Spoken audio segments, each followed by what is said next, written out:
Assalamualaikum warahmatullahi wabarakatuh. Selamat siang semuanya, Bapak Ibu beserta anak didik. Salam sejahtera. Terima kasih atas kehadiran Bapak Ibu pada kegiatan hari ini. Saya perkenalkan, nama saya Ferry Salibin SPD. Saya di sini selaku moderator untuk menyampaikan agenda hari ini. Nah, adapun agenda hari ini, yang pertama itu pembukaan, kemudian sambutan, yang ketiga penyampaian tujuan, dan keempat penyampaian materi budaya positif, kemudian yang kelima utar balik dan tanya jawab, kemudian refleksi, kemudian kesimpulan, dan terakhir itu adalah penutup. Nah, yang pertama itu pembukaan. Sebagai pembukaan kegiatan hari ini, marilah kita buka dengan bacaan Bismillah bersama. Bismillahirrahmanirrahim. Yang terhormat kepada Kepala Sekolah SDN 18 Sungai Pinyu, yang saya hormati Ibu Heri Kristina selaku pembina hari ini yang akan menyampaikan materi budaya positif. Dan yang ketiga itu yang saya hormati Bapak Ibu Dewan Guru beserta pegawai staf SDN 18 Sungai Pinyu. Bu Heri akan menyampaikan materi budaya positif. Kepada Bu Heri saya persilakan. Assalamualaikum warahmatullahi wabarakatuh. Selamat siang Bapak Ibu guru hebat. Alhamdulillah. Nah, hari ini saya akan menyampaikan diseminasi modul 1.4 tentang budaya positif. Ini adalah kegiatan pendidikan calon guru penggerak angkatan 11. Kebetulan saya lulus di angkatan 11. Pada hari ini agenda kita laksanakan pada hari Senin tanggal 9 Agustus tahun 2024 di SD Negeri 18 Sungai Pinyu, Kabupaten Kawah, Kalimantan Barat. Nah, Bapak Ibu, sebelum saya melakukan kegiatan saya hari ini, tadi agendanya sudah dibacakan juga oleh Bapak moderator kita, yaitu Bapak Ferry SPD. Nah, ini adalah tujuan pembelajaran hari ini yang akan saya sampaikan, yaitu mengimplementasikan budaya positif di sekolah agar terjadi perubahan positif dalam proses peningkatan, pengembangan mutu dan pencapaian visi sekolah. Nah, kemarin kita udah bahas tentang visi sekolah kita. Nah, hari ini kita lanjut dengan disiplin positif. Nah, Bapak Ibu, sebelum kita mulai dengan kegiatan kita hari ini, saya minta pada Pak Hamka dipersilakan untuk melakukan ekspresi terlebih dahulu. Biar kita semangat, Bapak Ibu. Biar kegiatan hari ini hidup lebih semangat, lebih bergairah. Oke, Bapak Hamka dipersilakan melakukan ekspresi dulu. Jadi sebelum kita mulai dari kita ini, marilah kita ekspresi dulu. Semangat, semuanya berdiri dulu. Berdiri, oke, berdiri Bapak Ibu. Sebelumnya saya contohkan dulu dengan gerakannya. Jadi gini, pertama, mana semangatku, ini semangatku, ngantuk tidak, malas tidak, semangat. Bahaya gitu ya. Dan, yo, 1, 2, 3. Mana semangatku, Ini semangatku, ngantuk tidak, malas tidak, semangat.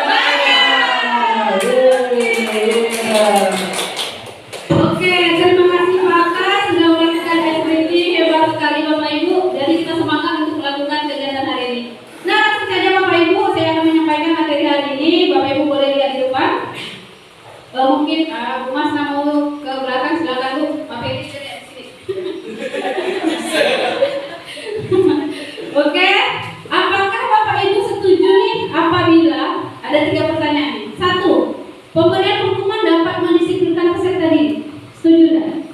Hukuman dapat mendisiplinkan peserta didik. Setuju tidak? Oke, kita tampung ya. Kemudian yang kedua, pemberian reward atau hadiah dapat meningkatkan prestasi peserta didik. Misalnya anak kita kasih hadiah. Setuju? Oke, kita tampung ya. Nanti kita bahas nih. Nanti akan kita bahas nih apa sih yang boleh, apa sih yang tidak. Nah, kemudian yang ketiga, guru harus mampu memberikan solusi untuk peserta didik yang bermasalah. Setuju? Oke. Next, budaya positif. Budaya positif di sekolah sangatlah penting Bapak Ibu untuk mengembangkan peserta didik yang memiliki karakter kuat dan berakhlak sesuai dengan profil pelajar Pancasila, sesuai dengan kurikulum kita sekarang, yaitu kurikulum Merdeka. Merdeka belajar. Nah, seperti itu yang dicetuskan sebagai pedoman untuk pendidikan di Indonesia. Budaya positif juga dikatakan sebagai perwujudan dari nilai-nilai atau keyakinan universal di sekolah. Nah, di sini ada 6 Bapak Ibu kriteria atau strategi yang akan kita capai, yaitu positif atau disebut juga dalam bahasa kerennya itu VIBES atau budaya positif. Yang pertama itu adalah disiplin positif. Kemudian yang kedua itu adalah memotivasi perilaku manusia. Yang ketiga, kebutuhan dasar manusia. Yang keempat, posisi kontrol guru. Nah, guru itu harus memiliki posisi kontrol ini. Bagaimana kita mengatasi permasalahan yang terjadi sama siswa. Kemudian yang kelima di sini keyakinan kelas. Keyakinan kelas ini sangat penting Bapak Ibu. Nanti akan kita buat keyakinan kelas. Bapak Ibu boleh buat di kelas masing-masing juga boleh. Kemudian yang ketiga itu adalah segitiga restitusi. Ini adalah 6 strategi yang akan kita capai dalam pembelajaran hari ini. Oke, kemudian genggam, kemudian pertahankan nih barang berharga ini tadi. Bu, bisa silakan dibuka tuh. Bagaimana caranya? Boleh dengan tunjukkan, dengan ayah, dengan lombakan sekali itu boleh. Silakan. Sekarang, oke. Silakan buka tangannya, bisa kira-kira. Boleh dengan ayah buka tangan. Ya.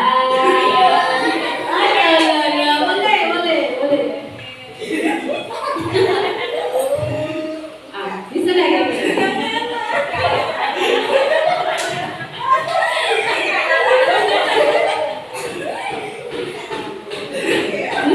Bisa enggak? Oke, saya hitung sampai 3 ya. 1, 2, 3. Terbuka ya? Oke. Silakan duduk. Terima kasih Bu Dian sama Ibu Nisa.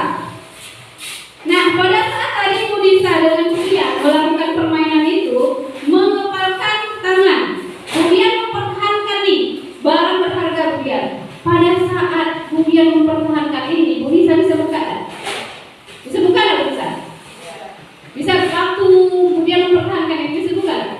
Tidak kan? Tidak kan? Nah, bisa terbuka pada saat Bu Dian melepaskan dengan keikhlasan. Nah, bisa terbuka kan? Nah, di sini dapat kita ambil Bapak Ibu bahwa tugas kita sebagai guru itu mencoba dengan segala cara apapun untuk membuka kepalan tangan ini tadi. Kalau misalnya orang yang tidak mau, tidak akan bisa terjadi. Sama halnya kita tentang belajar disiplin positif hari ini. Nah, ini yang akan saya sampaikan. Jadi Bapak Ibu, dari permainan ini apa yang kita dapat pahami? Bahwa orang itu tidak akan merubah sifatnya. Orang itu tidak akan bisa merubah sifatnya, tidak akan bisa memperbaiki dirinya kalau misalnya orang itu tidak keyakinan itu tidak keluar dalam dirinya. Nah, inilah yang disebut dengan teori kontrol kita. Tadi kemudian mengontrol diri nih, biar hartanya kemudian berupa berlian tadi tidak lepas, ya kan? Dikontrol dengan kekuatan yang ada. Agar harta benda-benda ini tadi tidak sampai diambil oleh bisa. Kecuali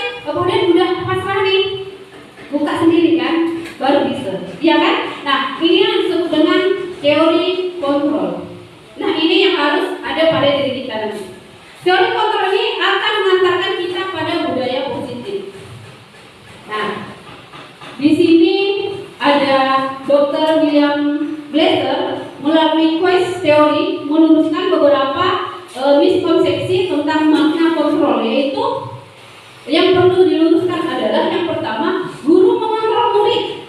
Ya, guru mengontrol murid, sebetulnya kita tidak bisa mengontrol murid jika dia tidak mau. Sama seperti permainan yang sudah dilakukan oleh Budian sama Bu Nisa tadi. Di sini kita guru ini tidak bisa mengontrol murid kalau murid itu tidak mau. Ya, tidak mau. Harus ada dorongan sendiri dari diri dia. Dia mau berubah enggak? Kalau ada dorongan pada dirinya maka bisa. Tapi kalau tidak akan terjadi. Sama kayak permainan dilakukan oleh Budian sama Bu Nisa tadi. Kemudian yang kedua, penguatan positif efektif dapat bermanfaat semisal rujukan dan nasihat-nasihat jika terlalu dalam murid bisa ketergantungan. Nah, tadi di awal kita udah bahas nih, boleh nggak dengan reward, dengan hadiah, dengan hukuman? Nah, di sini ada sudah bahas. Di sini murid bisa ketergantungan dan tidak mandiri dalam mengontrol diri. Yang ketiga, ketika dapat membuat kritikan. Ini kan biasanya kita mengkritik, kamu ini malas benar gak belajar. Itu kan mengkritik tuh. Kamu terlambat terus. Kamu ini buang sampah sembarangan. Itu kan mengkritik. Nah, kritik ini dapat membuat orang merasa bersalah, dapat menguatkan karakter. Kalaupun kita harus mengeluarkan kritikan, maka kritiklah secukupnya, jangan berlebihan ya. Anak, ambillah sampah, buang pada tempat yang kamu ini buang sampah sembarangan, buang sehat. Itu tidak boleh ya. Nah, kritikan ini harus kita keluarkan sewajarnya, dan kritikan tersebut harus membangun, bukan malah membuat murid tidak percaya diri. Kalau biasanya kita marah-marah sama murid kan, malah muridnya jadi kayak apa sih? Malu. Nah, yang dibahas hari ini yang pertama adalah disiplin positif. Disiplin itu berasal dari kata disiplina yang berarti belajar. Nah, banyak orang yang mengenai bahwa disiplin itu sebagai sesuatu yang harus dilakukan seseorang itu untuk mendapatkan kepatuhan dan memiliki kecenderungan ketidaknyamanan serta sering dihubungkan dengan kata tertib. Iya kan? Disiplin itu adalah kata tertib. Tapi ternyata di sini disiplin adalah belajar. Belajar dari yang salah menjadi yang lebih baik. Itu seharusnya. Bukan berarti kita disiplin itu orang yang tak peraturan, bukan. Atau dikatakan juga kata tertib, bukan. Tapi di sini disiplinnya adalah belajar. Artinya adalah belajar. Nah, yang berkaitan dengan sanksi dan hukuman bagi yang melanggarnya. Siapa yang mau sama sembarangan, nanti ibu hukum nih. Nah, kita bahas di sini sama-sama. Apakah itu sudah sesuai atau tidak dengan tujuan disiplin positif? Nah, tujuan disiplin di sini yaitu untuk menumbuhkan kesadaran serta pemberdayaan peserta didik tanpa penghargaan. Gak perlu kita kasih reward, gak usah kita kasih hadiah. Kamu buang sampah pada tempatnya, nanti ibu kasih permen loh, atau ibu kasih duit 2.000. Gak perlu, ya. Boleh hanya dalam keadaan tertentu. Tapi gak usah semua kegiatan murid agar dia disiplin kita kasih reward, kita kasih penghargaan. Itu tidak baik.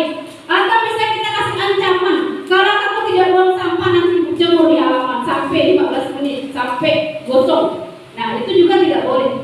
Atau hukuman, kita suruh mencuci WC atau ngangkut air, itu juga tidak boleh. Karena disiplin di sini tujuannya untuk menumbuhkan kesadaran. Nah, tujuan kita menciptakan disiplin positif di sini adalah agar anak-anak itu memiliki nilai-nilai kebajikan universal dan motivasi intrinsik dalam melakukan perubahan ke arah yang lebih baik. Yang tadinya dia buang sampah sembarangan, kemudian anak ini termotivasi dalam dirinya sendiri, kemudian mau membuang sampah pada tempatnya. Oke, lanjut Bapak Ibu. Nilai-nilai kebajikan universal mengacu pada profil pelajar Pancasila. Nih kalau anak kelas 6 ini apa ada lagunya kan? Apa lagunya? Pelajar Pancasila beriman dan bertakwa pada Tuhan Yang Esa dan berakhlak mulia, berkebinekaan global, gotong royong mandiri, kreatif dan bernalar kritis. Nah, kita di sini Bapak Ibu bahwa murid-murid kita itu dituntut untuk memiliki nilai-nilai kebajikan universal mengacu pada profil pelajar Pancasila. Yang pertama itu beriman dan bertakwa kepada Tuhan Yang Maha Esa dan berakhlak mulia.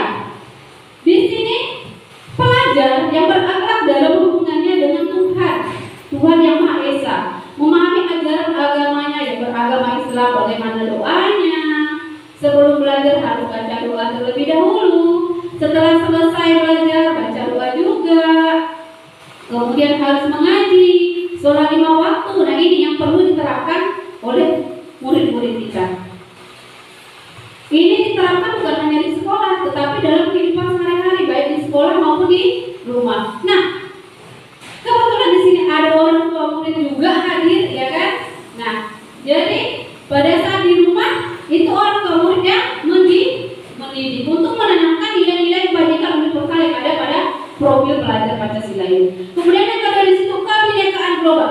Pelajar yang mempertahankan budaya luhur, lokalitas dan identitasnya dan tetap berpikiran terbuka dalam berintegritas terhadap budaya lain, saling menghargai. Karena kita di Indonesia ini memiliki keberagaman yang begitu banyak sekali, baik itu agama, ada 6 agama di Indonesia. Suku banyak sekali, ada berapa ribu suku, bahasa. Nah, dalam kebinekaan global ini kita harus menanamkan nilai-nilai untuk saling menghargai satu sama lain. Tidak boleh membeda-bedakan. Kemudian yang ketiga tentang gotong royong. Pelajar memiliki kemampuan untuk melakukan kegiatan bersama-sama dengan sukarela tanpa paksaan. Misalnya bikin kelas, buang sampah pada tempatnya, ada sampah langsung diambil nih ya yang murid nih, langsung buang di tempat sampahnya. Perlu nurutnya guru lagi ya. Guru tidak perlu teriak, guru tidak perlu memerintahkan lagi, langsung ambil. Berarti di situ murid sudah memiliki kesadaran. Nah, nilai-nilai inilah yang perlu ditanamkan pada pada peserta ini. Kemudian yang keempat di sini mandiri. Pelajar yang bertanggung jawab atas proses dan hasil belajarnya. Dalam artian di sini pada saat dikasih tugas atau apa gitu atau PR, gak usah nunggu disuruh, gak usah anak kalau ini kumpulan, gak perlu kayak gitu. Yang namanya mandiri di sini kita harus bertanggung jawab. Dikasih PR kerjakan sendiri. Jangan nyontek. Kalau nyontek itu bertanggung jawab namanya. Paham ya? Nah, kemudian lanjut lagi. Yang kelima, kreatif. Pelajar yang kreatif mampu memodifikasi dan menghasilkan sesuatu yang orisinil, bermakna, bermanfaat dan berdampak. Contoh nih kelas 5 melakukan kerajinan tangan itu banyak, ada beberapa ini juga. Ini namanya adalah kreatif. Ya, kreatif, memiliki kreativitas. Yang nantinya pada saat para murid itu udah menjadi masyarakat, terjun di masyarakat, mereka udah memiliki kreativitas, bisa membuat lapangan pekerjaan sendiri. Contoh kelima, ada beberapa orang, kalau yang tahun lalu itu beberapa orang itu jualan, itu saya perbolehkan. Mengapa? Karena itu mereka berwirausaha namanya. Pada saat mereka terjun di masyarakat nanti, mereka tidak perlu cari kerjaan, harus melamar sana, melamar sini, tapi bisa menciptakan lapangan pekerjaan sendiri. Nah, itu yang dikatakan dengan kreatif. Kemudian terakhir, bernalar kritis. Pelajar yang bernalar kritis ini mampu secara objektif memproses inovasi baik kuantitatif maupun kuantitatif. Nah, di sini artinya bernalar kritis itu muridnya harus cerdas dalam bidang ilmu pengetahuan. Ya, kalau kreatif tadi dalam bidang keahliannya, kalau bernalar kritis ini berhubungan dengan pengetahuan. Oke. Kemudian yang kedua, Bapak Ibu. Yang kedua, teori motivasi perilaku manusia. Nah, ini tadi yang dari awal-awal kita bahas, boleh nggak hukuman agar memperbaiki perilaku anak. Kita lihat di sini. Teori motivasi perilaku manusia yang pertama, untuk menghindari ketidaknyamanan atau hukuman. Nah, ini tadi Bapak Ibu bilang, boleh nggak pakai hukuman? Boleh. Nah, kita lihat di sini. Apa yang akan terjadi apabila saya tidak melakukannya? Ini motivasi eksternal namanya. Kalau hukuman ini anak lebih cenderung pada takut. Takut mau datang ke sekolah, takut mau ke sekolah, misalnya ada KPR nih. Takut mau ke sekolah karena tidak boleh KPR, nanti dihukum sama gurunya. Nih. Kemudian yang kedua, mendapatkan imbalan dari saya tidak boleh KPR, karena nanti pada saat saya dapat 100, saya kena kasih hadiah sama Bu Heri. Dikasih permen juga putih, dikasih duit 2.000 misal. Nah, kemudian yang ketiga di sini, untuk menghargai dirinya sendiri. Saya akan menjadi orang seperti apa bila saya melakukannya. Saya akan mengerjakan PR karena saya mampu. Kalau saya dapat 100, nanti ini akan menjadi nilai untuk saya. Bila rapot saya bagus, bila saya bagus, ini motivasi diri. Jadi Bapak Ibu, dari hukuman atau reward tadi yang lebih bagus itu yang ketiga, menghargai diri sendiri. Kalau hukuman itu lebih ke membuat anak takut. Takut anak dihukum. Yang tadinya dia jam 7.15, biasanya kita masuk jam 7 nih. Dia jam 7.15, udah terlambat ini jam 7.15. Kok saya ke sekolah nih, ada mau saya nih. Kalau ketemu kali, sedikit mahal dia, betul nggak? Nah, jadi anak tidak mau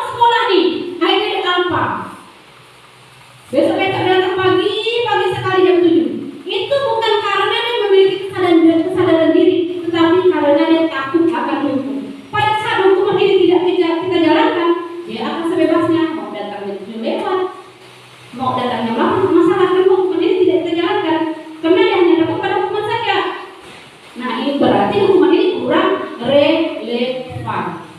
Kurang baik kita gunakan dengan pemahaman budaya positif. Nah, hukuman PS nih, ada PS-nya itu. Konsekuensi mana lebih efektif? Kita lihat Bapak Ibu, ayo sama-sama kita lihat ke depan.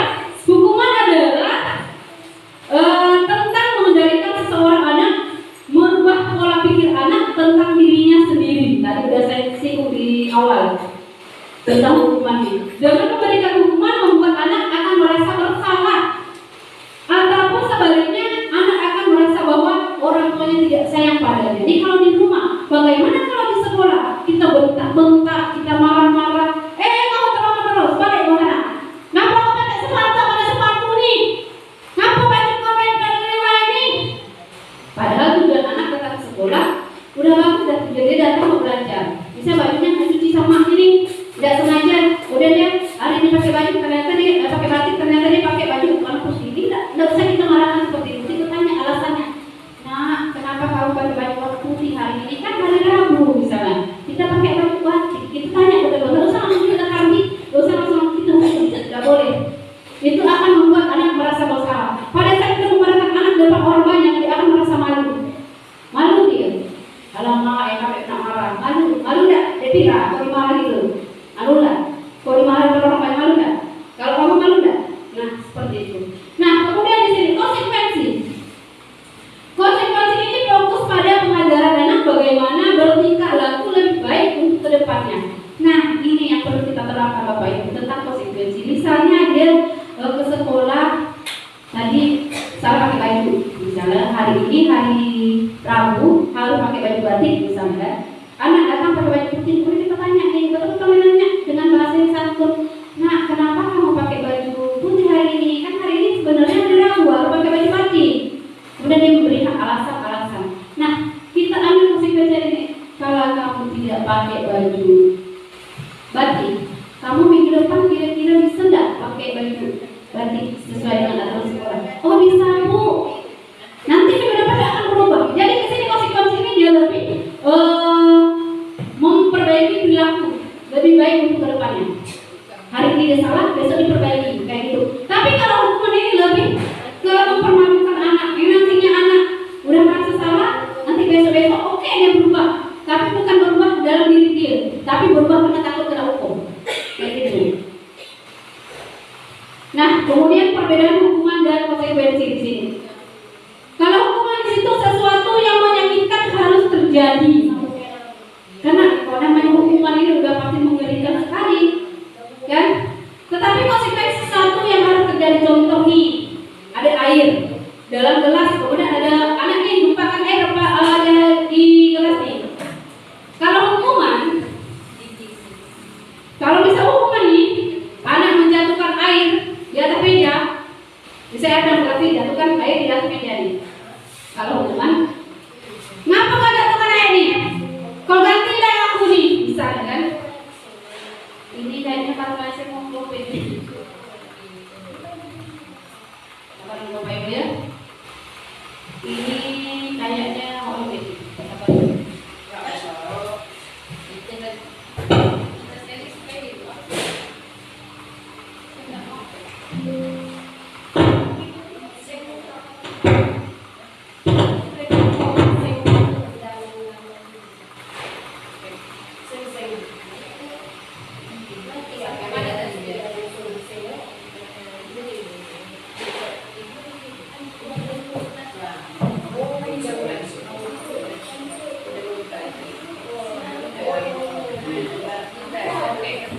Oke, kita lanjut. Mohon maaf tadi ada sedikit.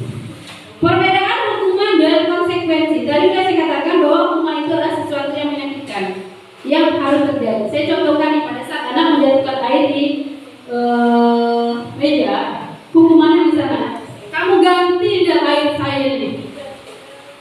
Atau misalnya, kamu nih udah lupakan air di atas meja. Ibu hukum kamu ya, ambil kamu air misalnya ada di WC, atau kamu cuci WC, kamu air berember, atau kamu cuci WC di sana, atau kamu keliling lapangan, itu hukuman. Tetapi kalau konsekuensi di sini kita lebih membuat anak itu bertanggung jawab. Misalnya gini, air udah lah tumpah kan, basah kan, kita bilang gini, yang kamu lakukan apa biar mejanya kering, pasti dia pikir nih, oh saya ngambil lampu, saya lap, akhirnya dia bertanggung jawab. Nah ini dikatakan dengan konsekuensi. Jadi konsekuensi itu lebih ke menyuruh anak bertanggung jawab, biar dia berubah lebih baik lagi. Nah, makanya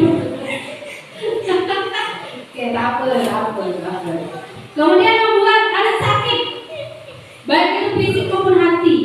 Kalau kita marah sama anak-anak, kalau kita marah kan pasti sakit hatinya. Sama kayak kita, kalau kita dimarah orang, rasanya macam mana? Sedih kan? Sama juga kayak anak. Apalagi kita cubit, bisa, apalagi kita pukul, bisa, ya. Alhamdulillah kita tak ada pula, kan? Nah, di sini dia akan sakitnya ini akan yang panjang, dia akan ingat. Contoh kita waktu kecil dimarahkan mama kita atau kita dimarahkan guru kita, terus kan kita ingat, Pak guru ini dulu kami terkena ini perasaan, sampai itu kan saya. Saya masih ingat waktu saya masih SD, pelajaran matematika tidak apa perkalian, guru saya itu orang Batak. Saya dipukul pakai garis 10 jari ini, masih saya ingat sampai hari ini. Nah, sama juga sama anak diri kita, dia akan ingat itu. Waktunya akan lama, untuk waktunya itu lama. Tetapi kalau konsekuensi di sini membuat anak merasa tidak nyaman itu jangkanya pendek. Tadi misalnya kamu udah numbangkan air di bumi, kamu macam mana ini? Biar mejanya bisa kering, ini macam mana cara kamu? Dia kan bertanggung jawab nih mikirin, oh saya ngambil lap, saya keringkan. Jadi rasa sakitnya hatinya itu sebentar, udah kering bu. Dulu tidak marah lagi, alhamdulillah udah selesai. Jadi jangka pendek, tidak berkelanjutan sakit hatinya. Nah kemudian anak membenci kedisiplinan. Pada saat kita memberikan hukuman, anak itu benci sama disiplin. Mesti nanti apa yang cemur lagi kita berdiri. Nanti apa yang disuruh sampah lagi. Nih. Jadi anak itu benci sama disiplin. Tetapi kalau konsepsi ini anak menghargai disiplin. Oh ternyata pada saat saya menumpahkan air, berarti harus saya lap biar mejanya kering. Jadi anak di sini lebih menghargai kedisiplinan. Nah kemudian hukuman itu berupa paksaan menurut peserta didik ya. Kalau konsekuensi di sini memberikan mereka stimulus atau tanggapan. Oh kalau saya menumpahkan air berarti harus saya lap. Nah berarti ada stimulusnya di situ, ada tanggapannya di situ.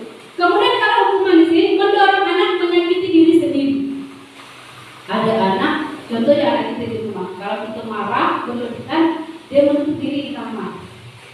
Banyak kejadian di televisi anak bunuh diri, kemudian mengonsumsi narkoba. Karena apa? Karena tadi orang tuanya atau gurunya mungkin memberikan hukuman yang berlebihan. So kata bahasa kita kampung meracuk gitu. Meracuk dia masuk kamar cuci diri. Ada anak yang nekat bahkan melukai dirinya, bunuh diri, gantung diri ada. Tetapi kalau konsekuensi di sini mendorong anak agar mudah menyesuaikan diri. Oh ternyata saya salah. Berarti tidak begini lagi, karena marah. Biar saya lebih baik lagi, berarti saya harus berbuat lebih baik lagi. Biar tidak kayak gitu lagi. Nah kayak gitu dia kalau konsekuensi. Tetapi hukuman yang selanjutnya itu konsep dirinya buruk. Ternyata saya ini buruk. Ternyata saya ini tak tahu apa-apa, makanya kena hukum. Tetapi kalau kita memberikan konsekuensi, konsepnya dirinya itu lebih baik. Kayak gitu. Nah kemudian lanjut. Kalau hukuman anak belajar untuk menyembunyikan kesalahan. Pada saat kita sering memberi hukuman pada anak, pada saat anak melakukan kesalahan yang sama atau kesalahan yang tidak sama, dia akan lebih diam. Karena apa? Karena takut dihukum. Takut dihukum. Tetapi kalau pada saat kita memberikan konsekuensi, anak di sini belajar untuk mematuhi peraturan. Tadi pada saat bahkan air, berarti saya lah. Berarti dia di sini belajar untuk mematuhi peraturan. Tapi kalau anak sering kita marah, kada bu, kami kada ada buang sampah sembarangan. Dia akan mencari kambing hitam namanya. Karena dia takut dari hukum tadi. Kemudian di situ hukuman itu marah, rasa bersalah, dipermalukan, merasa tak dihargai. Betul enggak? Kalau kita dimarahkan orang berlebihan, kita dihukum lagi. Kita akan marah walaupun kita tidak dengan kata-kata. Dalam hati kita marah. Kita merasa bersalah. Kemudian di situ kita merasa dipermalukan. Apalagi kalau misalnya kita dimarahkan depan umum, ya kan? Malu kita. Kemudian merasa tak dihargai. Kalau mak tak menghargai benar, tak gini. Nah, tetapi kalau konsekuensi di sini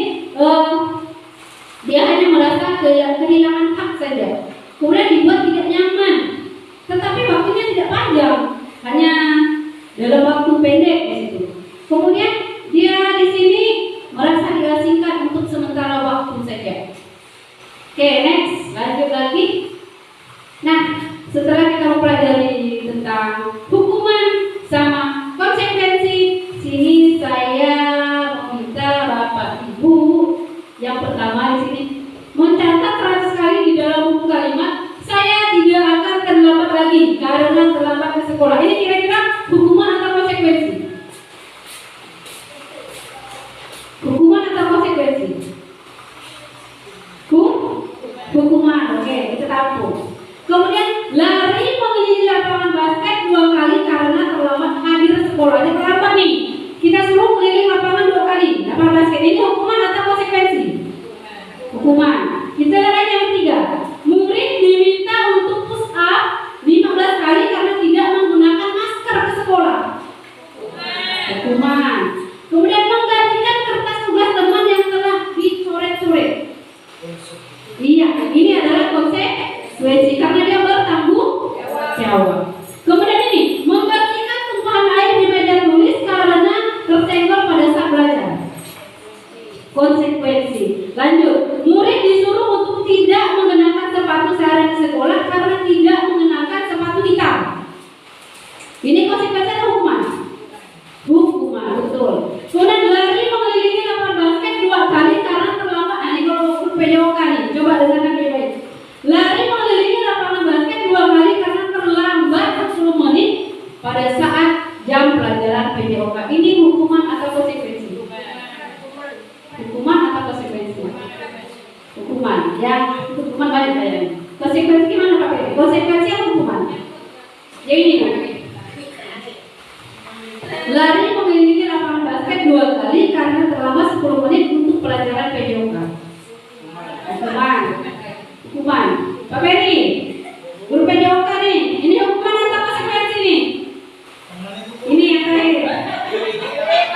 Konsekuensi atau hukuman? Hukuman, oke kita lihat. Udah banyak? Apa? Oke kita lihat. Betul. Iya, betul sekali kata dia. Mengapa ini konsekuensi? Karena ini pas jam pelajaran PJOK. Kecuali ini pelajaran matematika bisa suruh lari lapangan, kan tidak sesuai dengan apa yang dilakukan. Berarti itu hukuman. Tapi kalau ini karena sesuai pelajaran PJOK maka dia menjadi konsekuensi. Alhamdulillah banyak paham tadi. Betul. Ini ada betul ada salah. Berarti udah paham tentang hukuman sama konsekuensi. Kita lanjut. Masih banyak materi ini. Kita lanjut pada restitusi. Apa itu restitusi? Ya, semangat kakak. Restitusi adalah proses menciptakan kondisi bagi murid untuk memperbaiki kesalahan mereka. Tadi kita belajar tentang hukuman, konsekuensi, sekarang kita restitusi. Sehingga mereka bisa kembali pada kelompok mereka dengan karakter yang lebih kuat. Artinya di sini karakter lebih kuat, dia lebih bagus lagi. Yang tadi ada salah, sekarang dia menjadi orang yang hebat. Nah, di sini nanti restitusi ini ada tahapan-tahapan. Restitusi juga merupakan proses kolaboratif yang mengajarkan murid untuk mencari solusi untuk masalah mereka dan membantu murid berpikir tentang orang seperti apa yang mereka ingin menjadi atau tujuan mulia. Berarti ini kesadarannya dari dia sendiri, bukan karena takut hukuman, tetapi langsung dari dirinya sendiri. Nah, ini yang kita harapkan Bapak Ibu. Ini yang kita harapkan pada peserta didik kita. Bukan hanya karena hukuman, dia takut nih. Kami takut datang ke sekolah, takut hukum. Tetapi ini yang harus ada pada dalam diri anak, memiliki kesadaran diri. Sama kayak seperti Mas Nabila kemarin, kalian tuh belum punya kesadaran diri pada saat buang sampah. Betul apa yang kalian bilang. Nah, kesadaran diri inilah yang perlu kita tanamkan pada peserta didik kita. Jadi, restitusi ini bertujuan untuk membantu peserta didik menuju kepada disiplin positif dan memuliakan dirinya dari berbuat salah sehingga mereka tahu bagaimana memperlakukan orang lain. Next, lanjut lagi. Nah, ini namanya adalah 3 tahap restitusi. Pada saat anak melakukan kesalahan, kita sebagai guru harus menyelesaikan masalah menggunakan 3 tahapan restitusi. Yang pertama itu menstabilkan identitas, kemudian yang kedua memvalidasi tindakan yang salah, dan yang ketiga itu menanyakan keyakinan kelas. Nah, Karena apa? Karena dengan adanya keyakinan yang sudah kita buat, pada saat anak melakukan kesalahan, ini akan menjadi pegangan kita. Nah, di sini ada perbedaan. Contoh kasus siswa sering tidak mengerjakan tugas di rumah, bisa tidak mengerjakan PR-nya. Kalau hukuman ini ada 3 nih. Hukuman, konsekuensi, restitusi.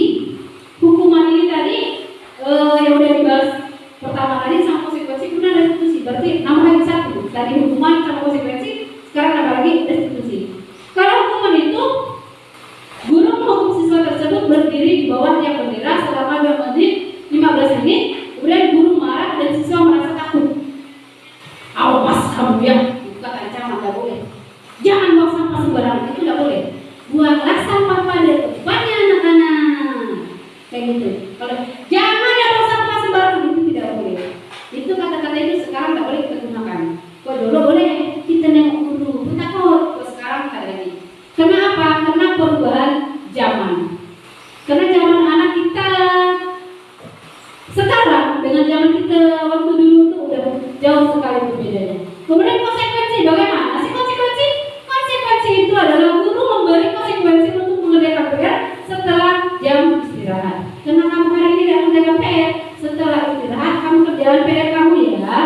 Jangan kamu nggak usah istirahat karena kamu tidak mengerjakan PR, itu juga tidak boleh. Mengapa? Karena kita udah mengambil hak anak. Yang seharusnya anak istirahat, bermain, makan, minum sampai di waktu dia untuk mengerjakan PR, itu juga tidak boleh. Di situ kita udah mengambil hak anak, itu juga tidak boleh kita lakukan. Kalau setelah jam istirahat boleh. Nanti habis istirahat kamu kerjaan PR kamu enak ya. Iya betul. Nah, kan suka. Kemudian lanjut lagi, guru tegas dan siswa menghormati peraturan itu. Habis jam istirahat kamu kerjaan PR kamu. Iya bu guru, baru dikerjakan. Nah di sini konsekuensinya tegas. Kita memberikan solusi. Jangan ada katakan kamu tidak mengerjakan PR, duduk di sana kamu kerjaan PR kamu, itu juga tidak boleh. Pertama, tidak bolehnya itu ada kekerasan. Kedua, hak anak untuk belajar kita ambil untuk mengerjakan PR. Jadi 2 kali salah kita. Jadi tidak boleh. Bukan salah sih, keliru. Kemudian restitusi. Guru menanyakan keyakinan kelas dan membantu siswa menyelesaikan masalah. Nah ini keyakinan kelas ini penting guru buat di kelas agar menjadi pegangan kita pada saat anak melakukan kesalahan. Guru terbuka dan siswa menghormati dirinya dan orang lain. Kita lanjut. Mengapa tidak peraturan saja sih? Mengapa kita harus memiliki keyakinan kelas? Nah, kita lihat di tempat sama-sama. Mengapa kita memiliki peraturan harus menggunakan helm bila mengendarai kendaraan roda 2? Ngapa nih? Iya, untuk keselamatan. Kalau kita memakai helm pada saat berkendara, tujuannya untuk keselamatan, berarti kita memiliki kesadaran diri. Itu berarti nasib. Tetapi kalau kita menggunakan helm pada saat berkendara, takut ditilang polisi, Bu. Nah, ini karena ada hukuman tadi. Ini yang tidak boleh. Yang perlu kita tanamkan adalah seperti yang saya katakan tadi. Karena untuk keselamatan, berat berasal dari dalam diri dia bahwa itu penting demi keselamatan saya. Kemudian yang kedua, mengapa kita memiliki peraturan 3M? Menggunakan masker, mencuci tangan dan menjaga jarak 1,5 meter. Ini pada saat COVID kemarin. Mengapa? Iya, untuk kesehatan, untuk menjaga diri dan menjaga orang lain. Nah, mengapa kita memiliki peraturan harus datang tepat waktu pada saat mengikuti pelatihan?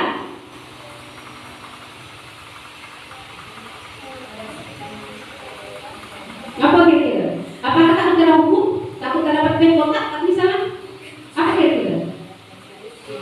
Iya, karena kedisiplinan. Karena kita memiliki integritas. Guru itu harus memiliki yang namanya integritas yang tinggi.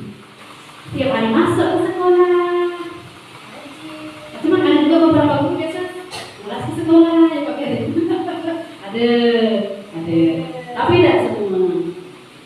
Kemudian untuk mendukung motivasi intrinsik, kembali ke nilai-nilai atau keyakinan lebih menggerakkan seseorang dibandingkan mengikuti serangkaian peraturan. Oke, materinya di sini hari ini agak banyak Bapak Ibu ya. Nah di sini saya udah membuat keyakinan, alhamdulillah keyakinan kelas saya di kelas 5 itu sudah saya buat. Keyakinan kelas dibuat berdasarkan kesepakatan antara guru dan siswa. Kemarin kami di kelas 5 sama-sama nih melakukan keyakinan kelas. Ini kami beri juga bahwa kelas kami ini namanya adalah kelas beriman, yang artinya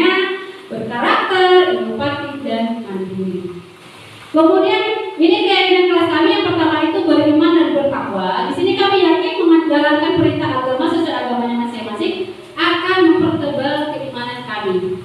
Nah, kemudian pada saat kita membuat keyakinan ada anak tidak baca dulu. Kita nih enak nih kalau kita ada keyakinan sesuai enggak? Misalnya arkan nih, misalnya kan arkan sesuai enggak dengan keyakinan kelas kita berdoa dalam Tuhan yang Maha Esa? Dan sesuai Bu, karena dia misalnya baca doanya itu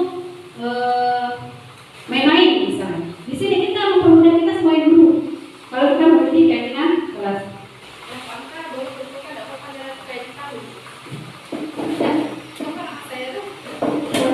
Kemudian yang kedua di situ adalah kejujuran. Kami yakin dengan kejujuran akan bertanggung jawab sendiri dengan apa yang kita lakukan. Tidak mencontek, misalnya.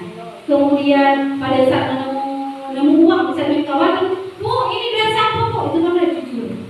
Nah, itu yang perlu kita lakukan pada anak didik kita. Misal ada anak yang suka mencuri nih, mohon maaf ya. Misal nih ada yang ngambil pen kawan atau makanan kawan. Pada saat dia melakukan kesalahan ini, kita bisa menyadarkan anak tersebut dengan keyakinan kelas itu.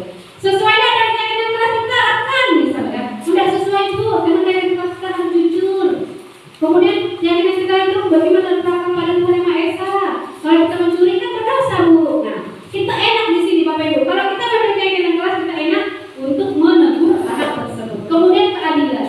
Kami yakin dengan keadilan kami saling menghormati tanpa mendiskriminasi. Tidak boleh membedakan satu sama lain. Baik itu membedakan antar agama, warna kulit, nomor PC, nah bisa ya. Tidak boleh nih. Pada saat anak melakukan itu kita bisa menegurnya untuk mengingatkan dia sesuai dengan keyakinan kelas. Kemudian yang keempat itu empati. Kami yakin dengan empati kami saling peduli dengan sesama. Kemudian mandiri. Kami yakin dengan mandiri kami berkeyakinan memiliki kemampuan diri atau potensi diri. Nah, peraturan biasanya dibuat oleh guru bersifat satu arah saja. Berbeda dengan keyakinan kelas tadi. Kalau keyakinan kelas itu bersifat universal. Misalnya tadi saya contohkan dia ngambil pen kawan atau dia ngambil makanan kawan. Oh berdosa Bu, kan universal, kan? Tetapi kalau misalnya kesepakatan kelas di sini dia bersifat satu arah. Contoh nih, ini kayak kita kesepakatan kelas 5, sudah saya buat. Membuang sampah pada tempatnya, kan satu arah, kan? Sampah saja yang dibuang. Kalau kawannya tidak boleh, iya kan? Nah kayak gitu. Kemudian yang kedua di situ menjaga ketertiban kelas, harus kondusif kelasnya, harus tertib, kan satu arah kan? Ya kan? Nah, berarti tidak boleh ribut. Kemudian datang ke sekolah tepat waktu. Berarti tidak boleh terlambat. Kemudian mengerjakan tugas yang diberikan guru, menjaga kebersihan kelas, menghormati guru dan teman. Oke, proses pembentukan keyakinan kelas. Sila. Proses pembentukan keyakinan kelas. Nah, pada saat kita membuat keyakinan kelas seperti punya saya yang sudah saya bilang tadi, yang pertama itu kita menyuruh anak itu mencurahkan ide. Anak-anak, kalian maunya keyakinan kelas kita itu masih mana sih? Oh Bu, keyakinan kelas kita harus jujur Bu, kita harus tertib, harus disiplin Bu. Nah, jadi anak-anak itu kita berikan kebebasan. Maunya seperti apa? Tetapi kebebasan di sini terarah, bukan berarti dia mengeluarkan pendapat yang ada. Itu kan tidak boleh. Kemudian catat semua masukan pada siswa ini kita catat dulu. Kemudian kita mengganti kalimat negatif ke positif. Yang tadinya ide-ide mereka itu agak kurang positif, kita ganti dengan kalimat yang lebih positif. Kemudian kita tinjau ulang nih, sesuai tidak dengan profil pelajar Pancasila. Beriman dan bertakwa pada Tuhan yang Maha Esa, berkebinekaan global, mandiri, kreatif, bernalar kritis, sesuai dengan kita. Kalau kurang sesuai kita tinjau ulang. Kalau udah sesuai kita setujui, kemudian ditempel. Pokoknya cuma mentempel. Nanti ibu bisa, tolong ya. Nanti tinggal tempel. Jadi pada saat anak melakukan kesalahan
ini yang perlu kita luruskan. Makanya kita hari ini saya sampaikan tentang positif. Nah, berarti anak yang menggunakan orang ini tidak salah. Yang salah itu adalah cara. Yang kedua, kasih sayang dan rasa diterima. Rasa diterima di sini diperdulikan, berbagi, kerjasama menjadi bagian dalam kelompok. Ada anak biasa di kelas itu nakal, aktifnya luar biasa. Kejar sana, kejar sini, ganggu kawan. Ganggu sini, ganggu sana, ganggu lagi sini. Sebenarnya itu adalah anak yang menginginkan kasih sayang. Pada saat itu, Saleh duduk coba itu senang dia. Kenapa? Oh ternyata guru kami ini peduli sama kami. Malah nama kami sebut nih. Sebenarnya sini memerlukan kasih sayang. Cuma caranya yang salah. Karena dia ganggu kawan, dia namanya Saleh duduk Saleh. Nanti sana lagi baca. Saleh duduk. Duduk lagi momen ini. Tadi sana lagi baca. Saleh duduk. Dia suka tuh. Kenapa? Dia merasa kita menyayangi dia. Malah kami akan panggil dia suka. Dia merasa kita tuh perhatian sama dia. Cuma caranya salah. Karena dia mengaku kawannya. Kemudian yang ketiga, penguasaan. Ini berhubungan dengan harga diri, keinginan untuk dianggap, memimpin berprestasi, diakui dan didengar. Nah, biasa ada anak-anak kayak dapat 100, ada tidak pernah? Kita pernah. Ye, kami dapat 100, kau dapat 50, ada tidak? Salah tidak kira-kira? Tidak. Hanya caranya yang salah. Betul, memang benar dia dapat 100 kan? Dia merasa dirinya bangga, saya hebat loh, saya dapat 100. Ya kan? Tidak salah, yang salah itu caranya. Nah, caranya inilah yang perlu kita luruskan Bapak Ibu. Kemudian yang keempat, kebebasan. Biasa pada saat kita menjelaskan, pernah tidak Bapak Ibu menemukan muridnya pakai gambar? Iya kan? Sama, saya kali juga pernah. Kelas yang sekarang, waktu kali masih Cika, suka pantun, ya kan? Udah Cika, kemudian siapa kemarin orang Cina itu? Siapa? Udah tahu kan? Bukan Yosua, Wendy. Itu kan suka kan? Nyanyi lagu Cina. Tidak salah. Anak gambar kita jelaskan dia tidak salah. Cuman caranya yang kurang tepat. Tidak salah. Nah, kita ternyata sebagai guru, makanya sekarang kurikulum kita dibuat dari kurikulum merdeka, yaitu Merdeka Belajar. Ternyata kita guru itu, kita itu udah kayak mengikuti perkembangan zaman yang ada di negara luar, bahwa kita guru itu hanya menuntun tugas kita. Kita bukan lagi objek yang ada di depan. Yang bertugas kerja itu anak semua. Kita hanya menuntun potensi mereka kayak penggambaran. Kita tuntun nih, misalnya pelajaran IPA, belajar tentang misalnya penampakan alam yang dapat diperbarui. Itu kan keluar dari air, udara, hutan, kan? Kemudian batu, pasir. Semuanya ada gambar, pemandangan. Udah nyambung dari pelajaran. Nyambung kan? Nah, tugas guru itu seperti itu, menuntun. Nah, ini berhubungan kebebasan. Kemudian yang kelima, kesenangan. Ada anak-anak juga tadi saya bilang, kalau kelas 6 itu dia bermain di dalam kelas karena dia merasanya senang. Cuma caranya yang kurang tepat, ya. Dia suka ketawa, ganggu kawan, karena dia merasa senang. Tapi kita guru dimandang, malah dia menggila ya belakang tuh. Sebenarnya tidak menggila, dia mencari kesenangan. Dia suka melakukan itu. Tapi kita merasa, dia menggila, malah kita tak paham apa yang dijelaskan nih. Apa yang dimaksud ini? Apa contoh? Tak tahu ibu. Kan dia bilang, kita ngomong di belakang. Tuh, biasa kita gitu kan. Nah, anak itu ternyata tidak salah, hanya caranya saja kurang tepat. Karena kalau dia senang, ngomong sama kami kemarin lomba udah Agustus dapat boleh akhirnya, kami dapat paspor besar. Nah, itu dia ngobrol, senang, suka dari situ. Next, lagi kelima nih, hampir selesai kayaknya nih. Posisi kontrol. Posisi kontrol guru. Nah, ini Bapak Ibu guru nih. Kita harus memiliki 5 posisi kontrol. Kita bahas menghukum. Kok beda? No. Kalau hukum kan gitu kan? Ya kan? Dia kayak apa sih? Garang, marah, menghukum. Akhirnya anak takut. Nah, takut dasarnya. Nah, kemudian membuat rasa bersalah. Kamu nih udah bilang jangan menggila, kasihan kadang ibu udah letih, dijelaskan masih gak kamu gila. Nah, ini posisi kontrol yang kedua. Kita membuat anak merasa bersalah. Kemudian sebagai teman, kita guru itu sebagai teman. Jangan memposisikan bahwa diri kita, saya guru yang paling hebat. Kamu anak didik saya di bawah saya. Jangan. Kita harus menjadi teman. Misalnya anak ada salah nih, oh nah, cobalah. Macam kita biasa siapa sih? Si Repan kan? Biasa kan humor kan? Repan, coba sini Repan. Kamu nih ngapa gini? Nah kita harus kayak gitu. Kayak gitu. Kita harus memposisikan diri kita tuh sama. Jadi kita curhat. Anakmu. Jadi kita tahu kan? Berbeda pada saat kita dengan cara menghukum. Kamu nih ngapa? Kita kedua anak. Nah kita beda. Takut ya kan? Cita kan? Nah kemudian posisi kontrol yang ketiga, yang keempat, yaitu anak pemantau. Contoh, ada anak yang tidak menggunakan topi pada saat upacara. Ibu tengok di depan dia, pakai enggak kau? Itu pemantau namanya. Kita lihat nih, ke depannya dia memperbaiki enggak? Dipakai enggak topi? Kalau dipakai berarti alhamdulillah, kalau dipakai kita makan lagi, kan? Iya kan? Mereka kabarkan bahwa masih tergunakan. Yang terakhir, paling terakhir kepada manajer. Manajer ini adalah, kalau menurut saya, ini yang perlu kita benahi.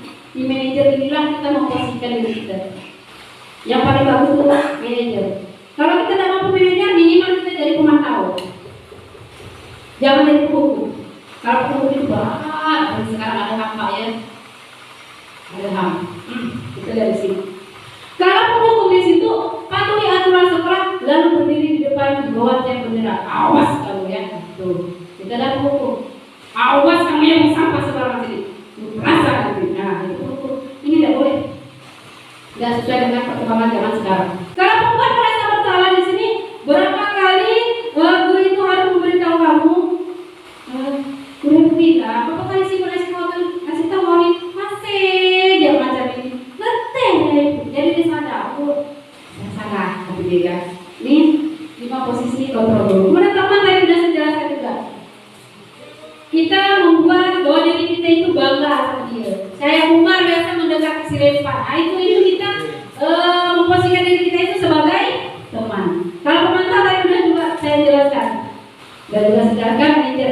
Nah kalau manajer ini dia lebih menyuruh anak mencari solusi, menyuruh anak memperbaiki diri dari kesalahan. Nah ini yang perlu. Nih penting sekali bagi guru sekarang. Kita harus memposisikan diri kita sebagai manajer.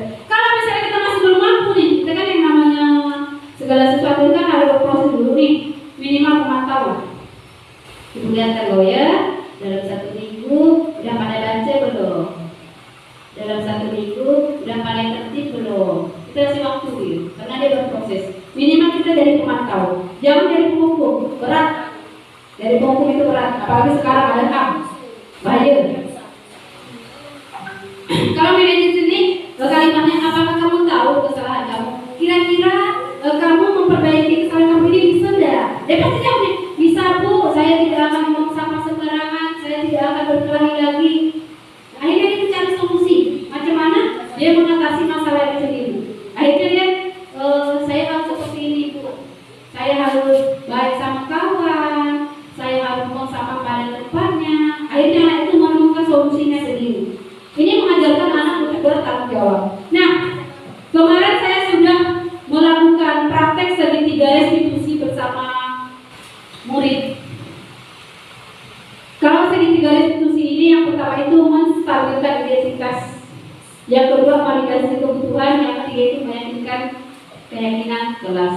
Nah, di sini ada kasus kemarin. Ini Bapak Ibu, saya suruh menonton video pada saat saya menyelesaikan kasus. Nah ini kemarin sama si Diana. Selamat siang Diana. Diana tahu nggak mengapa kasus ini? Tidak tahu. Nah dari tadi nih, ibu kan melihat nih pada saat ibu sedang menjelaskan, Bapak ibu melihat Diana sedang ngobrol sama. Betul? Di sini ibu paham. Pada saat ngobrol itu adalah sesuatu yang di sini kita menstabilkan diri kita dulu, ya kan? Nah, dalam bahasa sini ya, seperti yang sudah stabilkan di sini. Kesepakatan meskipun ibu juga sering melakukan kesepakatan, tetapi pada saat kamu melakukan ngobrol di belakang tadi, kamu harus punya alasan nih. Apa alasan kamu melakukan hal itu?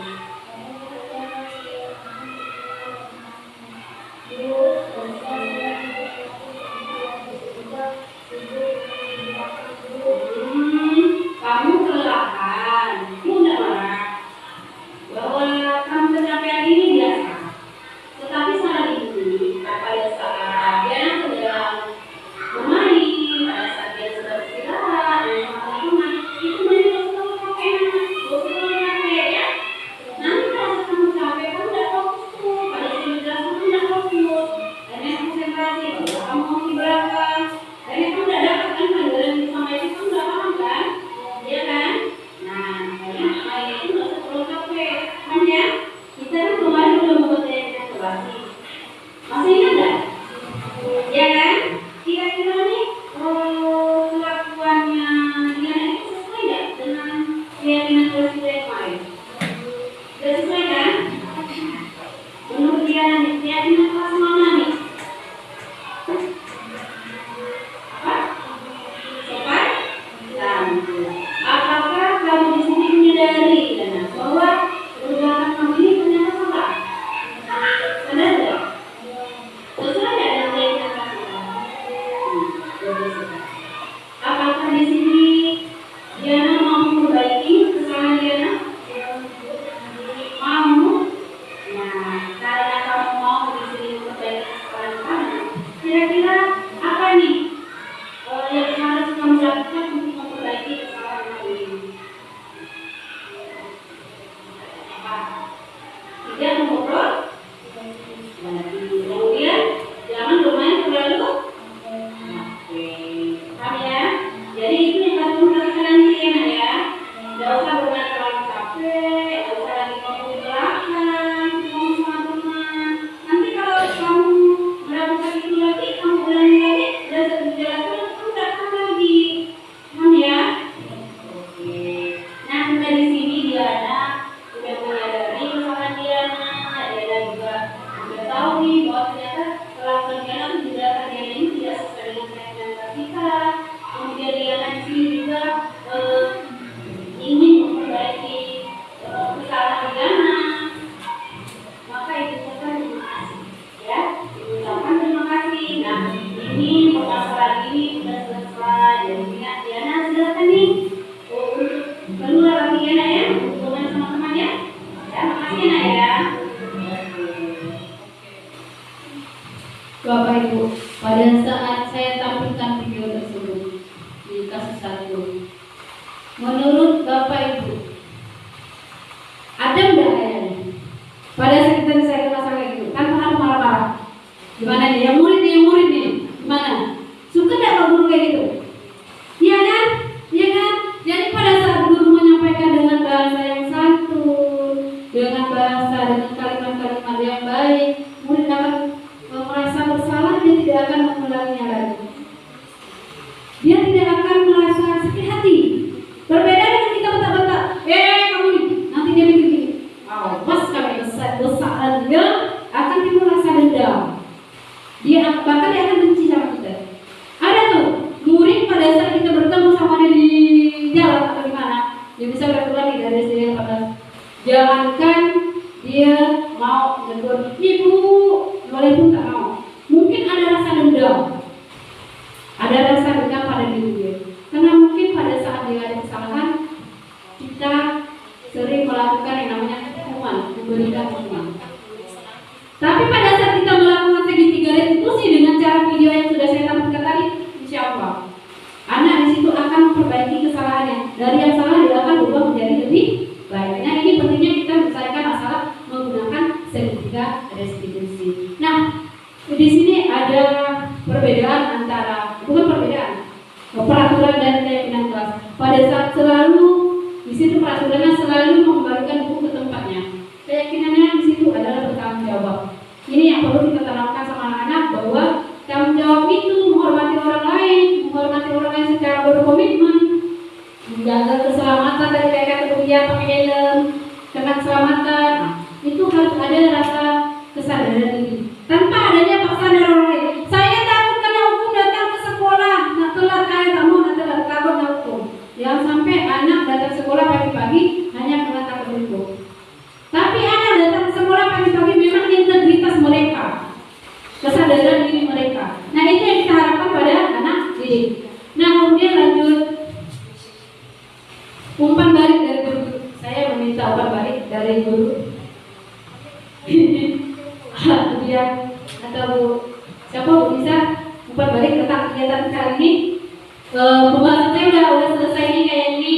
Tadi udah saya sampaikan tentang budaya positif. Sekarang saya minta umpan balik dari guru atau boleh juga tanya jawab tentang disiplin positif yang sudah dibahas tadi. Saya nanya dulu nih sama Bu Dian nih. Bu Dian, menurut Ibu Dian yang perlu kita tanamkan itu memberikan hukuman kira-kira atau konsekuensi nih yang lebih relevan di zaman sekarang, hukuman atau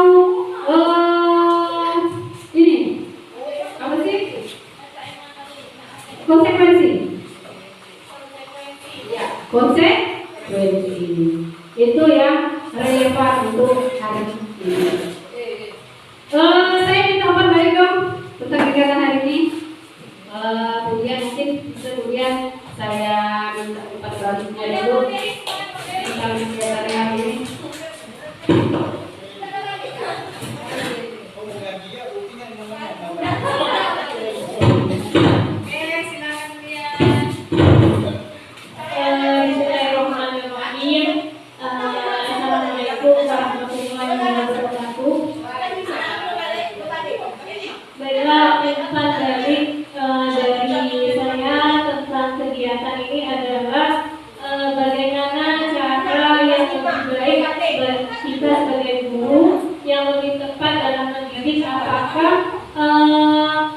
Konsekuensi atau hukuman itu lebih baik diterapkan di sekolah atau tidaknya. Dari penyampaian Ibu Heri Kristina tadi dapat kita ambil sisi positifnya bahwa dalam kita mendidik siswa yang lebih tepat kita gunakan adalah memberikan konsekuensi, di mana di situ kita dapat memberikan pengarahan kepada peserta didik melalui teladan ataupun melalui dengan cara yang lebih baik daripada kita memberikan hukuman kepada peserta didik. Terima kasih. Assalamualaikum warahmatullahi wabarakatuh.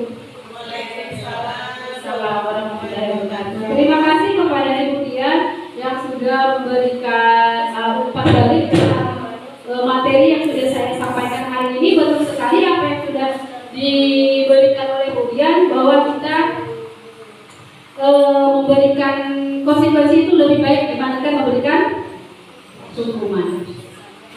Oke. Kemudian refleksi nih, salah satu lagi dong, berikan refleksi untuk kegiatan kita hari ini. Siapa kira-kira mau? Apa pembelajaran berharga yang Bapak Ibu dapatkan dari pengalaman budaya positif yang sudah kita pelajari hari ini? Ada yang mau kira-kira siapa? Oke, bisa, silakan bisa.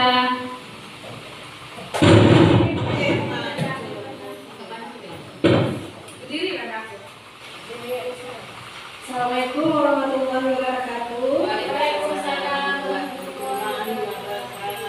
Melalui refleksi ini, pembelajaran berharga yang saya dapatkan adalah pada saat kita membangun budaya positif dengan tutur kata yang sopan, bahasa yang santun, bahasa yang positif, menghargai, inklusif, akan menciptakan hubungan yang lebih baik untuk menyelesaikan masalah. Dan dengan menyelesaikan permasalahan menggunakan segitiga restitusi, murid belajar untuk bertanggung jawab atas tindakan atau kesalahan yang mereka lakukan. Terima kasih. Assalamualaikum warahmatullahi wabarakatuh. Waalaikumsalam warahmatullahi wabarakatuh. Oke, terima kasih Bu Lisa yang sudah memberikan refleksi tentang materi yang sudah saya sampaikan hari ini. Oke, kesimpulan. Kira-kira siapa yang mau memberikan kesimpulan? Oke, ini orang tua murid ya. Alhamdulillah ini orang tua murid sudah bisa hadir dalam kegiatan kita menyampaikan disiplin positif.